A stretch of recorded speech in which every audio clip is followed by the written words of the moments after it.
Bienvenidos. El mundo está pendiente de las elecciones de Estados Unidos. Hablaremos de sus resultados, si es que son finales o parciales, mañana. Pero esa noticia compitió el fin de semana con la tragedia de Valencia.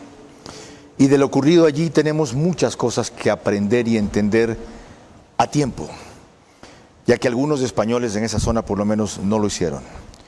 Acá vivimos en una región más vulnerable para catástrofes naturales. Somos un país lleno de volcanes. Somos un país con riesgo de tsunamis. Somos un país no exento de terremotos. Estamos en el cinturón de fuego del Pacífico. Somos un país con inundaciones y sequías cíclicas.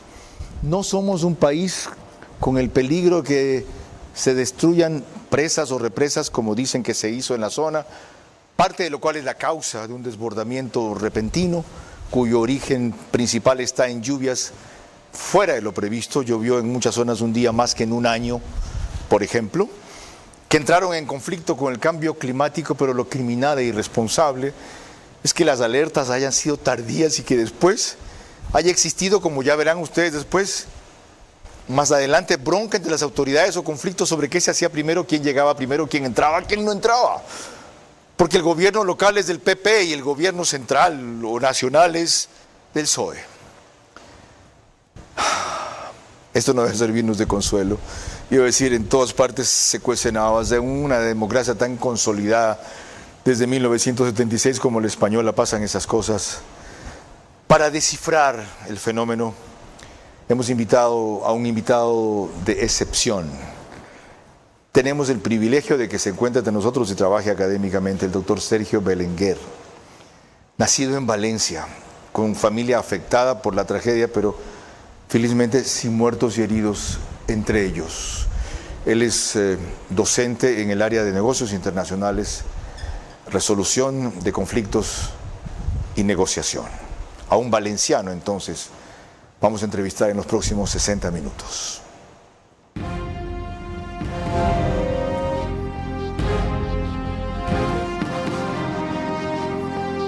Este es Vera a su manera. Un comunicador que desde 1975 ha sacudido la televisión con formatos y estilos polémicos, sin ocultar sus simpatías ni jactarse de objetividad, pues el periodismo de opinión siempre asume una posición. Bienvenidos a coincidir o discrepar con Vera a su manera. Opinión con propósito. Democracia.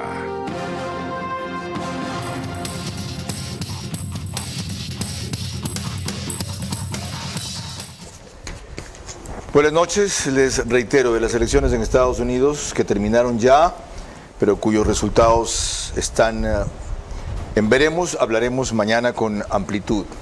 Hoy nos referimos al otro tema que compitió en interés mundial el fin de semana y acabo de describir brevemente. Doctor Belenguer, bienvenido. Muchas gracias. Primero, ¿cómo está su familia? Afortunadamente mejor, han pasado un poco el susto y recuperándose los más afectados por el hecho en sí. ¿Quiénes de su familia viven en Valencia? Toda mi familia por parte materna, son varios hermanos, así que tengo primas, sobrinos, todo tipo de familiares, tías, tíos, muchísima gente. ¿Dónde estaban en el momento de la tragedia? En diferentes lugares, por fortuna los más mayores en su domicilio, en su casa, otros en desplazamiento y sí que se han visto afectados y otros en sus labores o volviendo a casa también, sí. ¿Cuántas veces han hablado en estos días? Muchísimas. El WhatsApp ha sido una gran ayuda, a pesar de la dificultad de las comunicaciones al principio, pero siempre que hemos podido, hemos tenido comunicación directa y he podido verlos en persona, que me ha... Al principio, ¿por qué y durante cuánto tiempo no fue posible hablar? Se entrecortaban las comunicaciones, no llegaban bien los mensajes, decidimos no hacer vídeo porque consumía más cantidad de información, pero sí tuve al menos un hilo directo durante la tarde y noche con ellos, directamente con mis padres, que me informaban del resto de mi familia. Bueno, ¿y qué versión le dan ellos a usted de lo que pasó? Fue muy rápido y muy sorprendente. Fue tremendamente rápido, había muy poco aviso y realmente se vieron sorprendidos por algo que no había sucedido antes. ¿Había muy poco aviso o no hubo aviso? Toda la información que me ha llegado y que yo he podido verificar es que AEMET efectivamente desde el día anterior había avisado alerta naranja y luego alerta roja. Si bien el mismo día, desde las 7 de la mañana, había comunicado la alerta roja, no se habían comunicado acciones para esa alerta roja, y además incluso dijo que pasadas las 18 horas esa alerta roja podía disminuir el riesgo de lluvias tormentosas. Y lo que sucedió es que llovió más copiosamente en algunas zonas después de las 6 de la tarde. Y la autoridad local dijo ese día a las 13 horas que de la información que tenía, las lluvias se iban a desviar hacia la zona de Cuenca. ¿Cómo se llama la ciudad cercana? ¿Serrana de Cuenca o algo así? Sí, Teruel y Cuenca es lo más cercano en el interior. Así es, Albarracín. ¿Qué es? ¿Una serie de malos cálculos, de mala fe? ¿Qué diablos es usted que es de allá y algo está al tanto del conflicto político que acabo de describir? Sí, bueno, no tengo toda la información como para poder hacer un juicio de valor. Correcto. Sí, parece ser una falta de coordinación inicial, una falta de alerta temprana, una alerta que hubiese seguramente ayudado a mitigar y a salvar algunas vidas, es decir, una falta de comunicación hacia el ciudadano y seguramente entre departamentos, entre agencias. Cuando dice usted que hubo una alerta el día anterior y hubo una alerta ese día temprano, ¿qué es en España, en esa región, emitir una alerta? ¿Subir a las redes sociales o a la página web un aviso de ese tipo o incluir medios de comunicación, conferencia de prensa, difusión, poner mensajes urgentes como por ejemplo hubo en Chile cuando hubo el tsunami? Es muy buena cuestión. Realmente el sistema de alerta temprana lo que hace es avisar a las autoridades de lo que está sucediendo. La primera entidad es AEMET. Protección Civil debe implicarse automáticamente y las fuerzas y cuerpos de seguridad del Estado son los primeros que tienen que movilizarse. De hecho, hubieron organizaciones o entidades que decidieron enviar a su personal a su casa. Por ejemplo, alguna universidad, a los doctorandos, investigadores, les permitió ese día no acudir personalmente al puesto de trabajo. Por tanto, sí había un cierto nivel de información de que algo grande podía suceder. Con la información que usted da, dejando en claro que usted dice que no la tiene completa como para emitir un juicio de valor contundente, hay ya una primera conclusión que sacar que además coincide con muchas versiones de prensa. Hubo la alerta.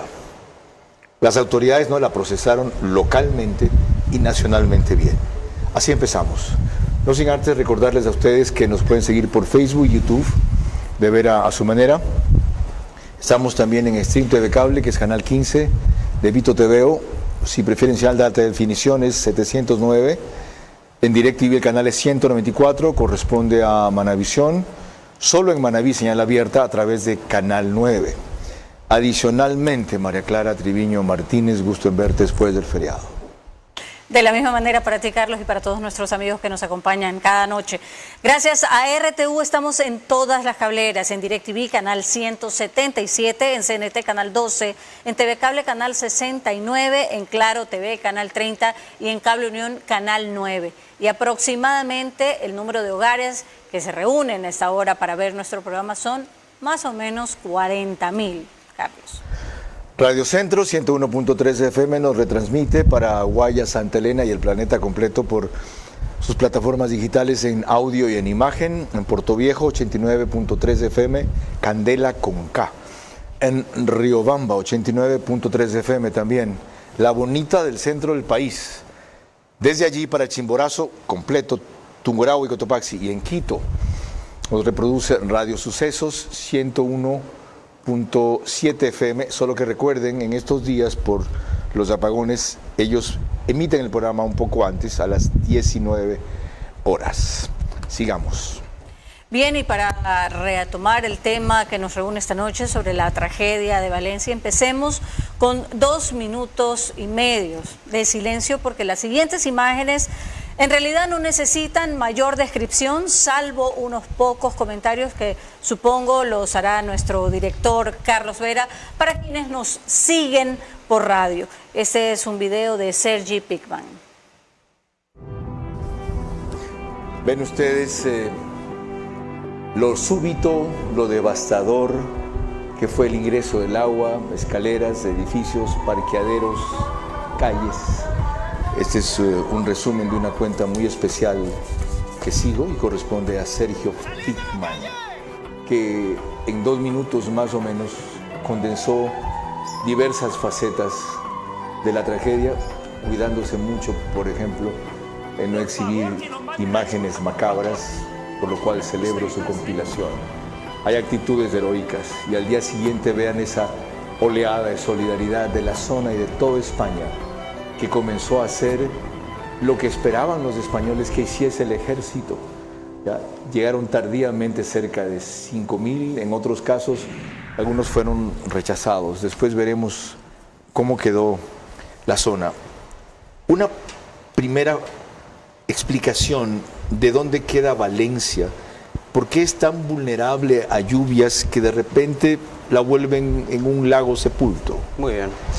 Valencia pertenece a la costa este de España, está a la altura más o menos de Madrid y tiene un golfo, el Golfo de Valencia, que es una llanura enorme donde se ubica precisamente la Albufera. Es una zona de agua dulce que sale de debajo de la tierra y que tiene cultivos de arroz muchísimo alrededor. Eso es la zona sur de la ciudad de Valencia, que es la tercera ciudad en importancia de España. Madrid, Barcelona y Valencia. Así es, correcto. Nosotros, por el clima, por la temperatura del mar Mediterráneo, que es un mar que, debido a que no es muy profundo, se calienta a veces en exceso durante el verano. Verano para nosotros es de julio a septiembre, así que llegado septiembre, octubre, si el mar todavía está muy caliente y la tierra también, por la radiación solar y por el largo verano, lo que sucede es que hay masas de aire que están en movimiento unas con otras. Básicamente es la lucha o el choque de masas frías y masas calientes. Cuando una masa de aire fría que viene del norte choca y se forman como lenguas que se entremezclan con aire caliente que viene del suelo, expedido por la alta temperatura del mar y de la tierra. A veces esas pequeñas lenguas de aire frío se quedan aisladas, ese pequeño finger queda cortado entre una masa de aire caliente y queda suspendido en altura, a más de 5.000 metros, una bolsa de aire frío que se mueve de forma diferente al resto de anticiclones y borrascas. Para diferenciarlo, una borrasca son bajas presiones que normalmente en España vienen de oeste a este, pero una gota fría o una dana, la famosa dana, normalmente viene del mar hacia adentro. Si vemos el mapa de afectación de esta dana gigantesca, ha sido de la costa hacia el interior y puede descargar en cualquier momento y en cualquier lugar. En el pasado de Valencia, por lo menos de lo que se recuerde, hubo algo parecido. Hay un desbordamiento del río Júcar en Valencia en 1957, sí. Las inundaciones en Alicante en 1982. ¿Se acercan a esto? Sí, pero no llegarían. Hay registros históricos, sin los datos de pluviometría y sin los datos que gozamos hoy en día, hay datos históricos que registran grandes riadas y lluvias torrenciales desde mediados del siglo XVIII, desde 1750 y algo. ¿Para ustedes es qué? Es una gran afluencia de agua que busca su camino hacia el mar y inunda cualquier tipo de superficie cuando consigue desbordar los barrancos, las acequias y los ríos que existen de forma natural. Ok, vamos a lo que más disgustó, irritó, sorprendió, indignó, como lo quieran llamar. María Clara. Precisamente entre las 1000 cosas desconcertantes que hubo en la tragedia de España, una de ellas fue el hecho que en principio no se permitió la entrada de ayuda tanto de los países de Francia como otras ciudades, como por ejemplo Bilbao. Los 13 bomberos del Ayuntamiento de Bilbao activados para acudir a la emergencia de Valencia, queremos denunciar lo siguiente. Es la tercera vez que se nos activa, desde el miércoles al mediodía, y por tercera vez se nos impide acudir.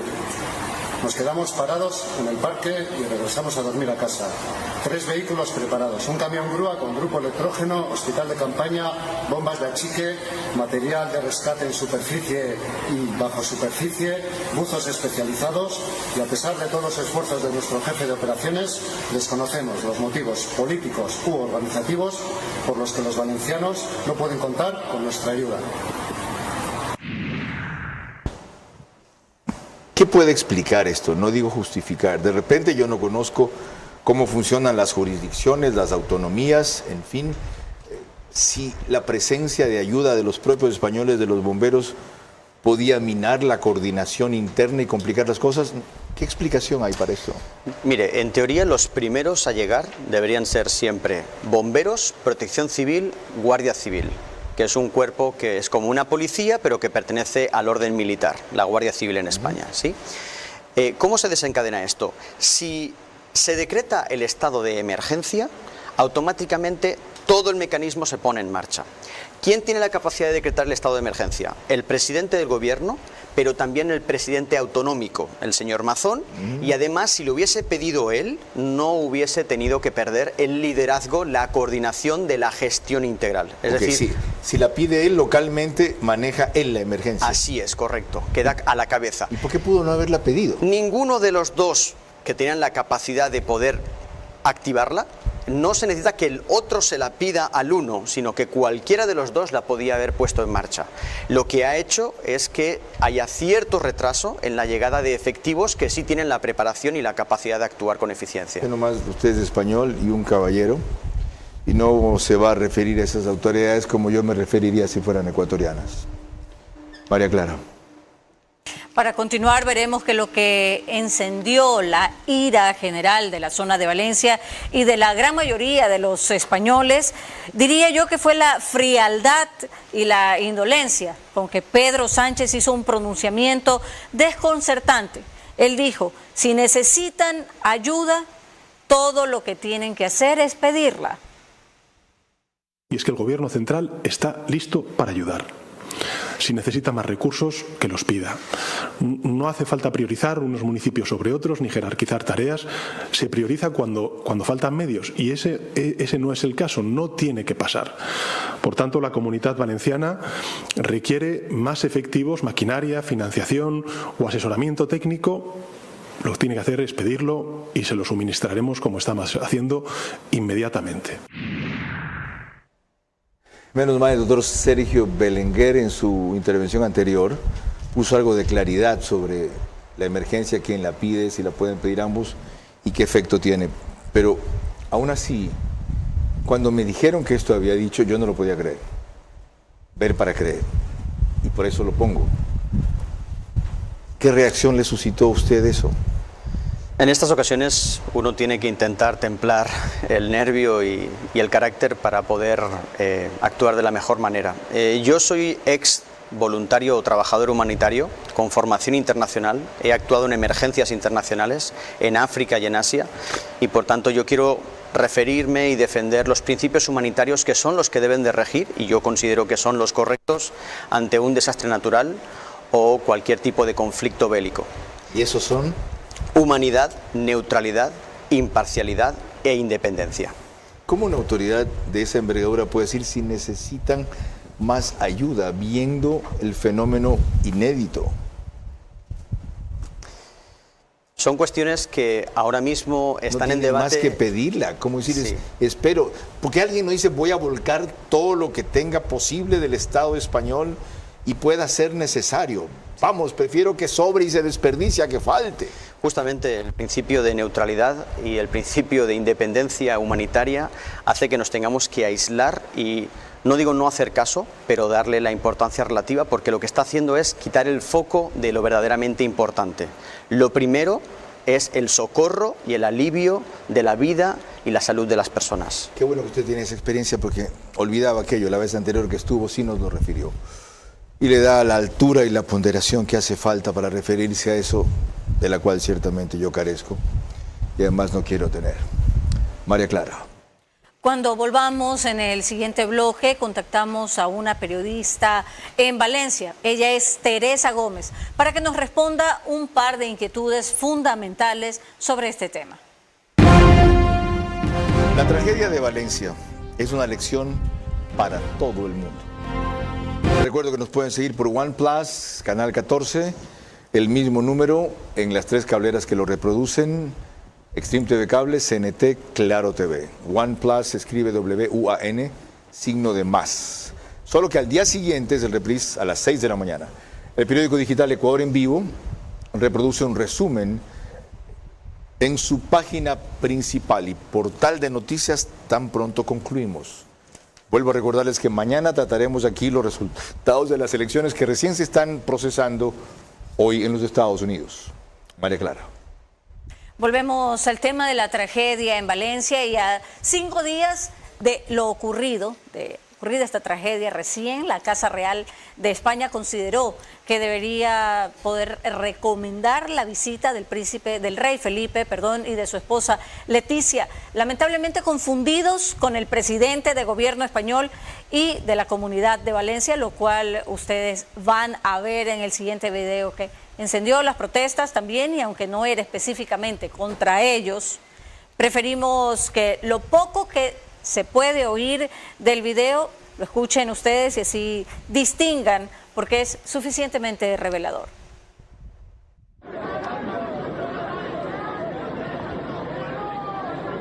Para quienes nos siguen en radio, se ve a una reina Leticia compungida, sola, con su guardia de protección a cierta distancia, y se le acerca a hablar una señora española.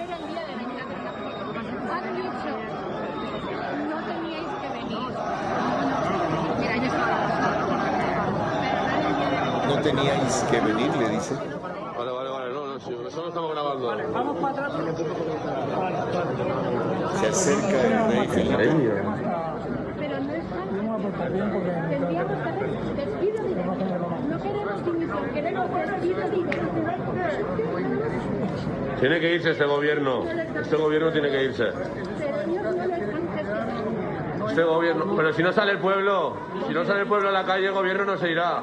Ya no tiene mucha pinta de democracia, majestad. Todo lo que percibís, que no. Lo que queremos es trabajar ahora. Es necesario revisar, claro que sí.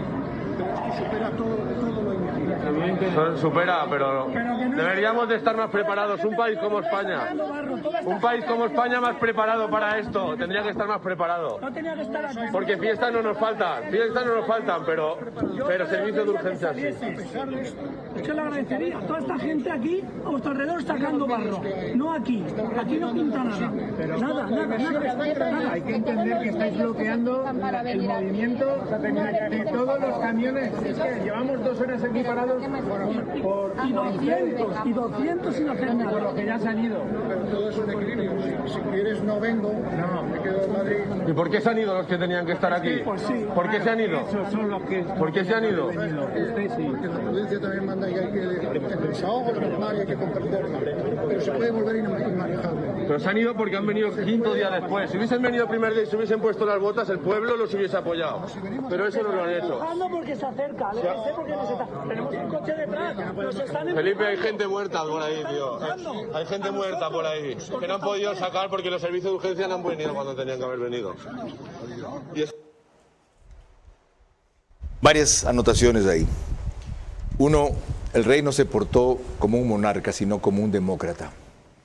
Habrán visto y se aprecian otras escenas en que él entra erguido, mantiene su cabeza alta, en ningún momento se protege del lodo que no le dio a él, le llegó un poco a la reina, y con la absoluta serenidad que ven responde los reclamos y contesta. ¿Saben ustedes quién dijo: señora, no me vuelva a gritar? Quien me vuelva a gritar a protestar aquí la mando presa. ¿Se acuerdan? Ese se creía rey aquí. Fue cuando fue el terremoto de Manta. Fue el tirano Rafael Correa. Vean la diferencia de actitud, en que él va a asumir su responsabilidad a oír. Un momento dice: si quieren, me quedo en Madrid, no vengo. Cuando los reclamos son: no teníais que haber venido. Otro rato les dicen: esto no es contra ustedes. Comienzan a reclamar, 2 horas aquí parados, ustedes al venir más bien han bloqueado la llegada de los camiones y todo lo demás. Y a la reina, francamente, compungida, dolida, impactada. Hay otras escenas en que se abraza con la gente, llora con ellos, y a mí me parece es un sentimiento de solidaridad legítimo y valioso. Por eso la monarquía española se ha arraigado tanto, a pesar de ser esa una democracia. Entonces, ellos tuvieron la sensibilidad y la humildad de exponerse a lo que el gobernante no quiso y se fue. Ya veremos eso en breve, sabiendo seguramente el escarnio de que iban a ser objeto. Pero fíjense por lo menos de lo que se aprecia ahí, en los españoles no hay un insulto al rey. Luego hay un grito colectivo de asesinos. Esta es mi impresión. ¿Cuál es la de un español valenciano de ese capítulo? Sí, yo creo que el rey y la reina estuvieron a la altura del rol que representan como máximas autoridades del Estado español. Yo siento orgullo de verlos realmente, saber reaccionar ante el comportamiento de las personas. Seguramente no fue el mejor momento para ir, estamos en fase de respuesta. En fase de respuesta solamente hay que dejar actuar a todas las unidades y a la administración que sirve de emergencias. Con todos los efectivos todavía no están desplegados de forma eficiente. Esto hubiese sido más aconsejable visitarlo en fase de rehabilitación, que viene después de la fase de socorro, después de la fase de respuesta. Y a pesar de eso se corrieron el riesgo. Qué importante la distinción como experto en esa materia de catástrofes naturales que, insisto, otra vez no recordaba, y qué bueno que recapitula para valorarlo y entenderlo. María Clara. En contraste a lo que vimos hace unos instantes, veremos la sonrisa. No sabemos si de nervios o de cinismo de Pedro Sánchez, que fue cuando en el lugar lo insultaron y luego se retiró. Este es otro de los aspectos más irritantes de este episodio trágico en la vida de España.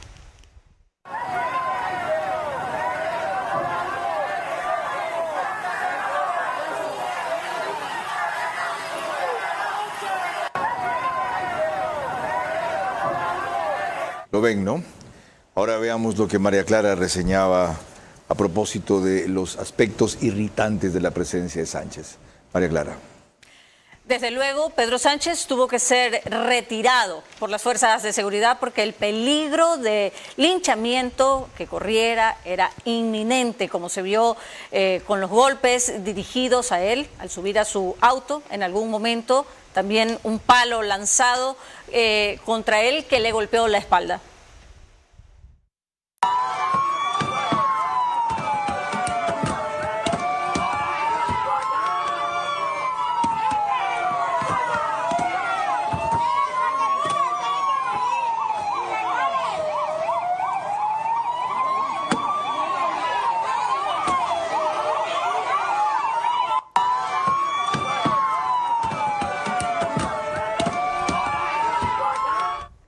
Ahora acudo a una de las periodistas más valiosas de la región, Teresa Gómez, gracias por esperarnos y conectarse.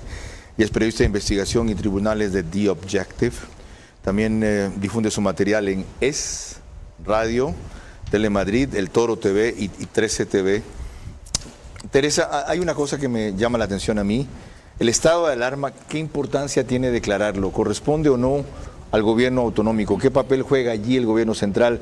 ¿Por qué dicen que es muy limitado lo que se puede hacer? ¿Y qué papel juegan en ese esquema los reyes? Decretar el estado de alarma era vital, era de suma importancia para las labores de rescate, de ayuda a todas las localidades afectadas. Actualmente hay 215 fallecidos, 1.900 desaparecidos que todavía no se han hallado su cuerpo. ¿Y por qué? Porque todavía nuestras tropas, los militares, no han sido desplazados en su totalidad a la zona afectada y ya hace una semana de este desastre. Quien tiene las competencias para decretar el estado de alarma es el presidente del gobierno, Pedro Sánchez, porque así lo establece la Constitución española. El único que puede decretar el estado de alarma, excepción o sitio, es el presidente del gobierno. No lo ha hecho y esto hay que entenderlo en clave política. El presidente del gobierno representa al Partido Socialista, la Generalitat está gobernada por el Partido Popular y se pasaron la pelota de unos a otros para no hacerse responsable de las víctimas mortales, porque ya superan en número incluso al del atentado terrorista del 11M sufrido en España. Se encargaron de hacer una política nefasta y se olvidaron de los ciudadanos. Los militares no fueron a la zona afectada, ahora están empezando a ir algunos, ahora están empezando a mandar algunos. Tenemos en España 250.000 agentes entre guardias civiles, Policía Nacional, militares, de lo mejor preparado del mundo y no se envió absolutamente nadie. Por eso esa desesperación hizo que el pueblo tuviese que ir a ayudar y a intentar limpiar las calles, y con el desplazamiento de la Fuerza y Cuerpo de Seguridad del Estado, actualmente la zona ya estaría casi restablecida. Gracias, Sara Gómez. Una cosa más. La última cifra que nos ha llegado aquí sobre pérdidas, indudablemente se quedará corta, es 2.700 millones de euros en pérdidas. Pedro Sánchez está solicitando un presupuesto adicional de 70.000 millones de euros, si no me equivoco. Han ofrecido las autoridades locales 6.000 euros de indemnización a cada familia que tenga una casa afectada. Yo quiero saber si jurídicamente, usted que cubre tribunales, de paso, ¿se puede reclamar algún otro tipo de reparación o de reposición al Estado, como los daños, por ejemplo? Incluso si cabe algún tipo de acusación penal contra las autoridades por negligencia. Con respecto a las ayudas, por supuesto, en España pagamos una barbaridad de impuestos. Voy a poner un ejemplo. Para una persona que gana alrededor de, que su jefe le paga alrededor de 3.500 euros al mes, esa persona percibe en neto 2.100 euros. El resto, casi la mitad, se lo lleva el gobierno justo para poder pagar los funcionarios, tener un sistema de bienestar, sanidad pública, tener un ejército y pagamos unos impuestos que son desmesurados. Entonces, para este tipo de catástrofe sí que están contempladas este tipo de ayudas. Ahora el gobierno pues ha anunciado que va a ayudar a todas esas zonas afectadas a que se puedan restablecer esas viviendas, pero esto es un caramelo envenenado, porque Pedro Sánchez sabía que su legislatura iba a ser muy difícil porque no contaba con el apoyo necesario para poder aprobar los presupuestos del Estado. Y lo que le ha dicho al gobierno de la oposición es: oye, si quieres que mande ayuda a la Comunidad Valenciana, me tienes que aprobar los presupuestos del Estado. Y de esa manera hace que su legislatura sea más duradera y no tener que convocar elecciones. Es un calculador y para mí no ha sido un incapaz. Para mí un incapaz ha sido el presidente de la Generalitat Valenciana, que no ha sabido gestionar, pero Pedro Sánchez, el presidente del gobierno, ha sido un calculador, le han dado igual las víctimas y su único propósito era poder achacar a aquel contrincante, a que el otro partido político era el responsable, sin tener en cuenta que mientras tanto los españoles estaban muriendo. Gracias, Teresa Gómez. Vuelvo al doctor Sergio Belenguer. ¿Tiene mecanismos la Comunidad de Valencia para evitar que este choque político que describe Teresa Gómez termine dilatando o disminuyendo toda la operación de rescate y recomposición? Realmente pocos. Realmente la autoridad política solamente puede pedir a algunos estamentos la ayuda mediante decretar el estado de alerta o bien fondos. De hecho, el gobierno con Pedro Sánchez esta mañana ha comunicado un plan de 10.600 millones de euros vinculado a la aprobación de los presupuestos nacionales y pedir los fondos europeos de solidaridad, lo cual son montos también importantes, y la respuesta por parte del presidente de la Comunidad Valenciana ha sido que la necesidad inicial son 34.000 millones. Ya están en el debate y en el juego político. Yo creo que esto es lo que va a dilatar la ayuda realmente. Gracias, doctor. María Clara. Cuando volvamos en el siguiente bloque, veremos un poco de contexto sobre lo que es el fenómeno climático denominado Dana, cómo deberían operarse las presas en el lugar y todo lo que ocurrió. La tragedia de Valencia es una lección para todo el mundo. Estamos de regreso y les recuerdo que usted nos puede ver en Estados Unidos con la señal de Macro Digital Televisión a través de las aplicaciones Roku y Pluto TV. Se conectan alrededor de 12 a 15.000 hogares en estas plataformas. Y en Ecuador, Macro Digital está en Cable Familia en Manta y Montecristi, en Supercable Macará en la provincia de Loja, en Colorado Visión en la provincia de Santo Domingo de los Áchilas, en Vallevisión Play y también en 11 Play en todo Ecuador y Galápagos. Y volviendo al tema de la tragedia de Valencia, y a propósito de esto se ha hablado cada instante de lo que es el fenómeno climático Dana. Entérese de cómo funciona y por qué se llama así.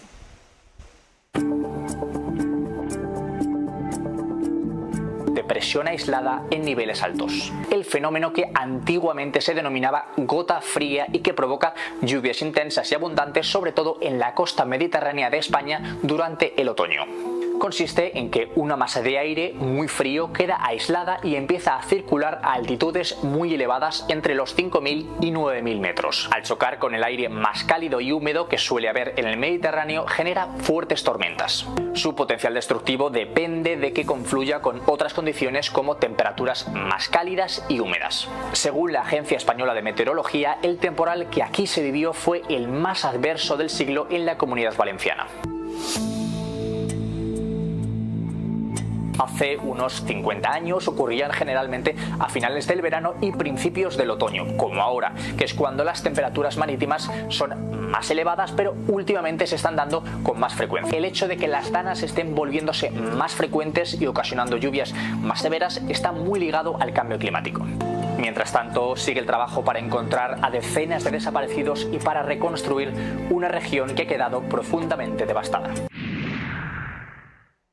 Y precisamente en esta zona de Valencia hay una presa que funciona de una manera que podríamos llamar ideal y debe motivar también la reflexión aquí, es decir, el agua que entra se desaloja generando energía y se vuelve a bombear hacia una parte alta para devolver después y desalojar y hacer que baje así y formar un ciclo continuo de producción de energía que no depende precisamente de las lluvias. En la situación en la que estamos es fundamental buscar un sistema eléctrico basado en las energías renovables e independiente de los combustibles de fuente externa.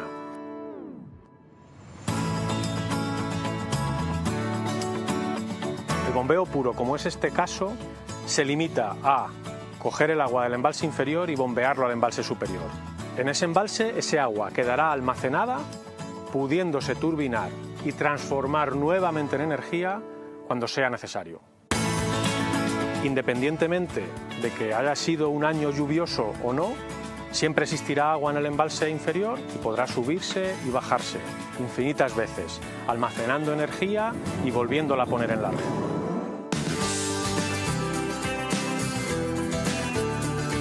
En una situación en que la energía eólica y fotovoltaica se presentan como las energías que más vamos a depender, es necesario regular el sol de las 4 de la tarde para poderlo usar por la noche, a las 8 de la tarde. Por tanto, a las 4 de la tarde, con un exceso de producción fotovoltaica, yo podré usar parte de esa energía para subir agua al embalse superior. Y ese agua, posteriormente a las 8 de la tarde, cuando se haya puesto el sol, podrá volver a producir energía y podrá aprovecharse por todos los usuarios. Es necesario aprovechar la riqueza de sol y de viento que existe y almacenar esa energía para poder usarla cuando sea más necesaria, haciendo un sistema autosuficiente, estable y robusto.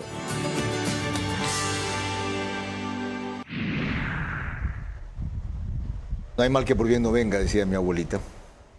Ya ven por qué la tragedia de Valencia es una lección para todo el mundo. Y volvamos a la economía de su pueblo. ¿De qué se vive allá? ¿Qué mueve el aparato económico? ¿Y qué tendría que retomarse enseguida para rehabilitarlo? Sí, la economía valenciana está más o menos distribuida como el resto de la economía española. Vivimos mucho del sector servicios, sector terciario, porque ahí está incluido el comercio, la actividad comercial, pero también el turismo. Somos una zona muy turística porque tenemos preciosas playas y un excelente clima y por tanto recibimos millones de visitantes. Pero adicionalmente tenemos el sector automovilístico, tenemos sector industrial como segundo sector de importancia y el sector primario, el de la producción agrícola agropecuaria, sería el tercer sector en importancia. Aparte de un equipazo de fútbol. Lo teníamos. Lo tenía. ¿Usted es hincha del Valencia? También era del Valencia. ¿Ya no? No. Ok. María Clara. Cuando volvamos en el siguiente bloque tendremos una reseña de radio y televisión española que ilustra claramente cómo quedó la zona devastada y por supuesto cómo estaba antes del desastre. La tragedia de Valencia es una lección para todo el mundo. Estamos de regreso en nuestro programa sobre la tragedia de Valencia y les recuerdo que nos encontramos Estudios 24/7, eso significa que usted nos puede ver a través de Extreme TV Cable, Canal 3, Claro TV, Canal 9, Divinet, Canal 12 y Data MS Televisión, Canal 99. Ahora tenemos las imágenes que les ofrecimos en el bloque anterior, una reseña detallada de Radio y Televisión Española que ilustra claramente cómo fue el desastre en esta zona. Las imágenes del antes y el después de esta dana impresionan. En apenas unas horas se ha modificado el paisaje. Se debe a la alta energía de esta lluvia y de esta escorrentía, del funcionamiento hidrológico de estos torrentes y estos ríos que han modificado relieve y han modificado obviamente las estructuras. Puentes que se rompían como si fueran de cartón. Ha pasado porque, dicen los expertos, hemos modificado demasiado el terreno en el que se asientan. Han extraído muchos áridos, muchas gravas para la construcción. ¿Qué ocurre? Que al haber menos sedimento, la capacidad de erosión de estos cauces en el lecho es todavía mayor, y lo que hacen es descalzar en algunos casos los pilares de los puentes. Tras las inundaciones de 1957 se cambió el cauce del Turia para proteger a la población y funcionó. Pero en la zona sur está la Rambla del Pollo, donde hace medio siglo solo había campos. Hemos modificado el territorio, hemos hecho un uso no adecuado de este territorio, con asentamientos, urbanizaciones, polígonos industriales, infraestructuras viarias en distintas zonas que interceptan los cursos fluviales. Ahora los mapas de zonas inundables están muy actualizados, pero el gran dilema, nos dicen los científicos, es qué hacer con aquellas edificaciones que se construyeron antes de tener esa información. Y ahí resalta un cuarto factor que no había yo mencionado. Hablé de lluvias inéditas, hablé de la conjunción de aquello con el cambio climático, hablamos aquí de la insuficiente previsión o alerta al resto, y esto es lo que llaman allá urbanismo desorganizado. Yo al final del programa sacaré las lecciones para el Ecuador de esa tragedia. ¿Cuáles serían sus lecciones, las conclusiones suyas de esto para Valencia y para España? Que debemos tomar esto como una lección y como un aprendizaje para que no vuelva a suceder. La cuestión es que estos acontecimientos han sucedido básicamente una vez cada generación. Mi abuelo vivió la inundación del 57, siendo joven. Mi papá vivió la del 82, la rotura de la presa de Tous. Yo era un bebé prácticamente y yo he vivido esta. Las decisiones políticas y las actuaciones no superan en muchos casos los plazos de 2, 4, 5 años, cuando transgeneracionalmente sufrimos, al menos una de nuestras generaciones, este tipo de inundaciones, este tipo de acontecimientos. Es verdad que las lluvias han sido como nunca antes jamás y se han dado a la poca distancia de la capital y poco elevado, pero muy corto kilometraje, como para que el desencadenamiento haya sido muy rápido, para que no haya la respuesta suficiente. Pero de todo debemos aprender, no podemos volver a caer otra vez en esta circunstancia. Muy amable, doctor Sergio Belenguer. María Clara. Cuando volvamos ya en la parte final de nuestro programa, mis preguntas para nuestro invitado central, recordándole que deben de ser respondidas en términos de sí o no. Sus últimas reflexiones y el comentario final de nuestro director Carlos Vera. La tragedia de Valencia es una lección para todo el mundo. Se los ratifico. Mañana analizaremos aquí los resultados de las elecciones en los Estados Unidos, especialmente si son parciales, como hasta el momento se cree, por lo apretada de la carrera presidencial, aunque de los indicios que he podido revisar, recuerden siempre que en Estados Unidos hay un voto oculto que se llama un voto vergonzante o vergonzoso, un voto temeroso, y ese, en gran volumen, que no miden las encuestas, es por Trump. ¿Por qué tienen esos electores vergüenza de votar por él? Es algo que analizaremos mañana si en efecto se produce. Volvemos a lo nuestro, María Clara. Por supuesto, corresponden las preguntas para nuestro invitado central, el doctor Sergio Belenguer. Le recordamos a él que debe de responder en términos de sí o no. La primera pregunta para usted. ¿Lo sucedido puede acelerar el fenómeno creciente en la sociedad española de que la monarquía definitivamente sea erradicada de su sistema político, sí o no? Yo creo que tenemos que valorar muy positivamente el acercamiento y la posición de los reyes, a diferencia de otros estamentos públicos, a la tremenda catástrofe que hemos sufrido en Valencia. Le recuerdo que las respuestas son en términos de sí o no. La segunda pregunta para usted.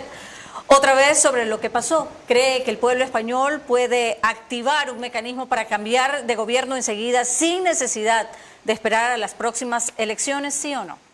No creo que suceda de forma temprana el cambio de gobierno. Esta crisis, por desgracia, va a durar mucho tiempo, pero los tiempos políticos no los marca la ciudadanía.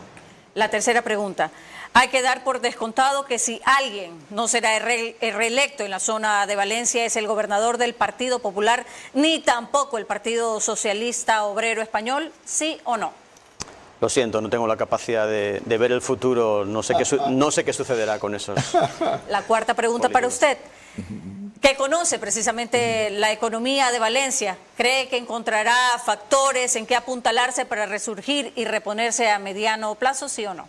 Sí, yo creo que el pueblo valenciano tiene una capacidad de resiliencia enorme, un poder económico importante dentro del Estado español y se ha sabido reponer a todas las inundaciones y lluvias en todas las épocas que hemos sufrido esta circunstancia. La última pregunta.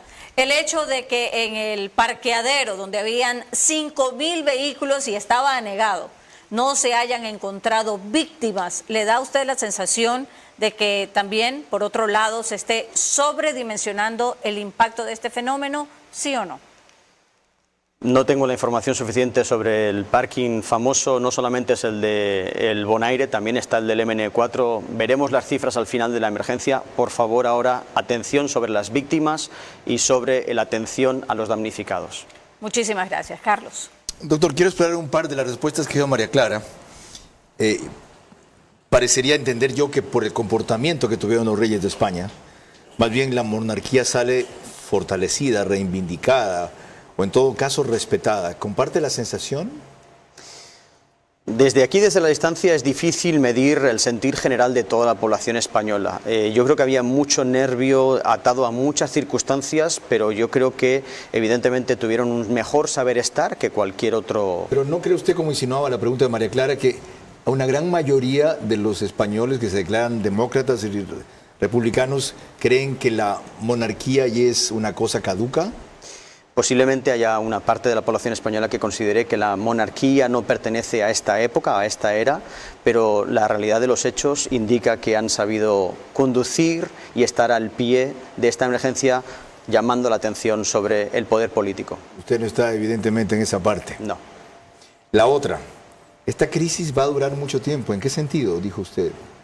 Se viene una de las peores fases. Hemos tenido el trauma del acontecimiento, de la tragedia, de las lluvias, estamos en el socorro, pero nos viene una época, unas semanas, donde las enfermedades, los contagios, la emergencia sanitaria puede dispararse. Hay muchas enfermedades que pueden estar afectando a la población, más todas las personas con discapacidad física, mental o de cierta vulnerabilidad, como mayores y niños, que pueden sufrir todo tipo de situaciones de salud.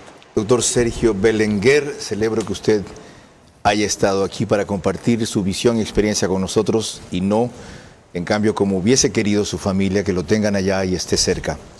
Su aporte ha sido extraordinario para entender la tragedia puntualmente y la identidad, la idiosincrasia, la economía, el fenómeno de esa región española en particular. No necesito aportar a eso, por lo tanto, más desde mi parte, sino poner énfasis en lo que dije al principio. Los sistemas de alarma aquí ¿son suficientemente masivos cuando se den? Dios no quiera, hay una erupción voluminosa del Cotopaxi. ¿Es posible a través de los sensores detectarla con algo de anticipación? Dios no quiera, se produce un fenómeno de tsunami. Cuando va el instituto XYZ y dice subimos la alarma, ¿saben que en cada pueblo se va a oír? Se van a reproducir en altos parlantes, se reproducen en las redes sociales, prenden los bomberos las alarmas, por ejemplo. En lo del terremoto hay muy poco que decir. El único país que tiene sensores con alguna anticipación es México. A veces 1 minuto, a veces 15 segundos que salvan vidas. Y en inundaciones y en sequías ya ven cómo estamos. Hubo ahí un capítulo muy especial respecto a una forma muy singular de hidroeléctricas en las cuales deberíamos pensar. A Dios gracias, la que se va a destrozar no es porque colapse como Coca-Cola o Sinclair, por lo menos hasta ahora, sino porque su diseño fue equivocado en una zona para la cual no cabía aquella represa, y su construcción plagada de corrupción con 17.000 fisuras y una capacidad que, aunque agradecemos y celebramos ahora, no llega a lo que debería llegar, que son 1.500 megavatios, apenas como récord genera 1.100 megavatios. A los españoles nuestra solidaridad y absoluta presencia. ¿Qué más podemos hacer? La buena energía desde aquí y la admiración por su valor, su estoicismo y la comprensión por su bronca. ¿Cómo la comparto? Y a la vez su control, porque podían haber acabado con todos allí. Los ecuatorianos aprendamos la lección. María Clara.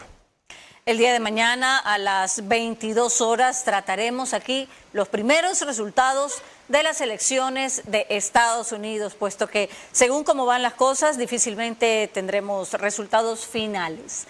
Por ahora, gracias por su gentil compañía, que pasen buenas noches.